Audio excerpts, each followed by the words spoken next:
आपका जो PbBr2 है ये डिसोसिएट होएगा into Pb2 positive plus 2Br negative. ठीक है, cathode reaction at cathode Pb2 positive reduction will take place, 2 electrons to give us Pb, ठीक है, and at anode bromine will lose 2 electrons, oxidation होगी to give us bromine, ठीक है। So lead that is deposited at the cathode and bromine that is going to be liberated at the anode, ठीक है। Have you understood? Okay. फिर एक important और जो है आपका, अच्छा एक चीज इस पे आपने और याद रखनी है कि कई बार ये आपको क्वेश्चन आता है कि सॉल्यूशन में आपके पास क्या बच गया, क्योंकि जब आपने NaCl और H2O को मिक्स करा है तो सॉल्यूशन बन गई है ना। जब आपने सॉल्यूशन की इलेक्ट्रोलिसिस करी तो हम बोल रहे हैं कि सोडियम हाइड्रोजन तो लिबरेट हो गया एनोड पे, और क्लोरीन आपका जो है वो लिबरेट हो गया, हाइड्रोजन लिबरेट हो गया कैथोड पे, और क्लोरीन आपका लिबरेट हो गया एनोड पे। तो सॉल्यूशन में क्या बचा? सॉल्यूशन में आपके पास सोडियम बच गया क्योंकि ये तो नहीं डिपॉजिट हुआ, और OH नेगेटिव बच गया क्योंकि ये भी डिपॉजिट नहीं हुआ। तो आपके पास मेजर प्रोडक्ट्स इसके क्या आएंगे? प्रोडक्ट्स अगर आप इसके लिखोगे तो प्रोडक्ट्स आपके आएंगे hydrogen at the cathode, chlorine at the anode and NaOH in the solution, ठीक है। सो ये ऑप्शंस आपको उसमें दे रखे हैं। सॉल्यूशन में हम ये दोनों चीजें मिक्स कर सकते हैं। कौन सी दोनों चीजें? क्लोरीन और हाइड्रोजन। क्लोरीन तो लिबरेट हो चुका है ना, क्लोरीन तो एनोड पे लिबरेट हो गया, उससे से हाइड्रोजन आपका कैथोड पे लिबरेट हो गया। तो ये आपका हमने क्या बोला कि ये वाली रिएक्शन नहीं हो रही है, सिमिलरली आपकी ये वाली रिएक्शन भी नहीं हो रही है, तो इस करके आपका सोडियम कहीं पे भी लिबरेट नहीं हुआ, तो सोडियम आपका सॉल्यूशन में रह गया। उसी तरह से आपका OH नेगेटिव भी सॉल्यूशन में ही रह गया, ठीक है ना। क्लियर हो गया? ओके। फिर उसी तरह से हम लोग कॉपर सल्फेट की इलेक्ट्रोलिसिस करते हैं। कॉपर सल्फेट की इलेक्ट्रोलिसिस हम दो तरह से कर सकते हैं, एक बाय यूजिंग इनर्ट इलेक्ट्रोड्स और दूसरा बाय यूजिंग कॉपर इलेक्ट्रोड्स, ठीक है। सो कॉपर इलेक्ट्रोड्स क्या करेंगे? They are going to participate in the reaction, okay. So हम पहले इनर्ट इलेक्ट्रोड्स करते हैं। We are doing aqueous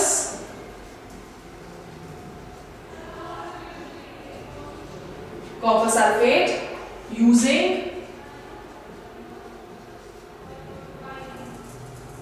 inert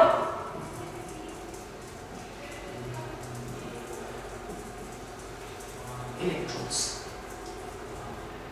ठीक है। तो कॉपर सल्फेट एक्वस है, तो अगेन हमारे पास दो केटायंस और दो एनायंस होने वाले हैं, राइट। और वही सेम प्रोसेस, जिसका इलेक्ट्रोड पोटेंशियल ज्यादा होगा वो कैथोड की तरफ को जाएगा, और जिसका इलेक्ट्रोड पोटेंशियल कम होगा वो एनोड की तरफ को जाएगा, ठीक है। सो copper sulphate Cu2 positive plus SO4 negative, ठीक है, क्योंकि एक्वस है तो वाटर भी है,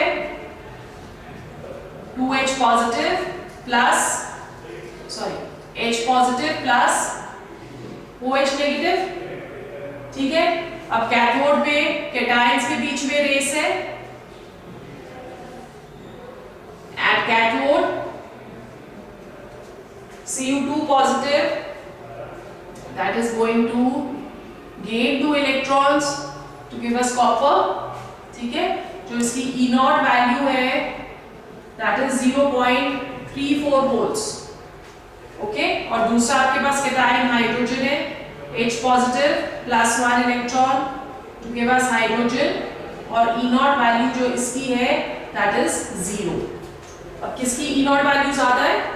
कॉपर की, ठीक है। सो यहाँ पे कैथोड पे आपका कॉपर डिपॉजिट होगा, hydrogen will not be deposited, ठीक है। एनोड पे सल्फेट का इलेक्ट्रोड पोटेंशियल जो है वो ज्यादा होता है और OH का इलेक्ट्रोड पोटेंशियल कम होता है। तो सल्फेट वाली रिएक्शन नहीं होगी, सिर्फ आपकी एनोड पे oxygen that is going to be liberated.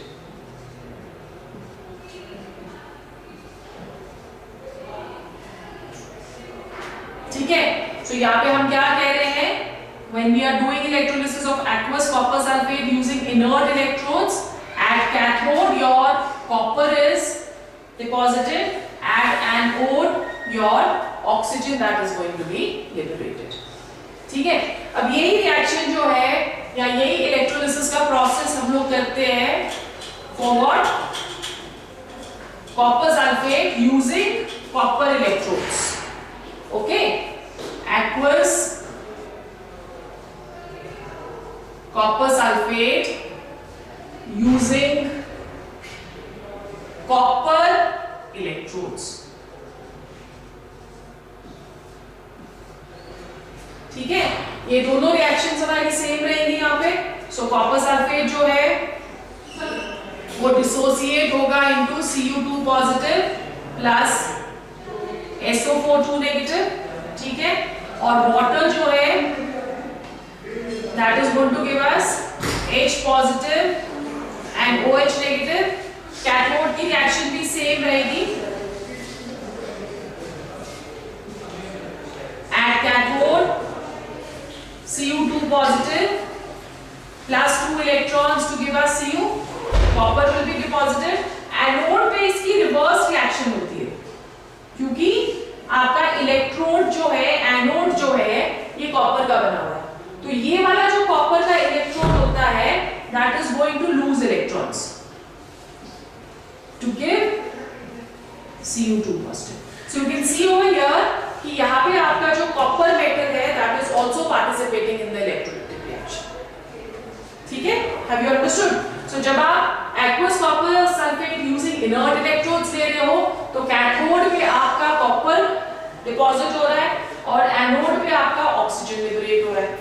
ठीक है, जब हम लोग aqueous copper sulfate using copper electrodes लेते हैं तो कैथोड पे आपका कॉपर डिपॉजिट हो रहा है और एनोड पे आपका Cu2 पॉजिटिव। ठीक है, सो इसकी वजह से जो कॉन्सेंट्रेशन है that increases in your electrolytic cell। किसकी कॉन्सेंट्रेशन इंक्रीज होगी? Cu2 पॉजिटिव की। Okay, so this is your electrolysis process और इस तरह से आपके क्वेश्चन जो है वो इसमें आएंगे।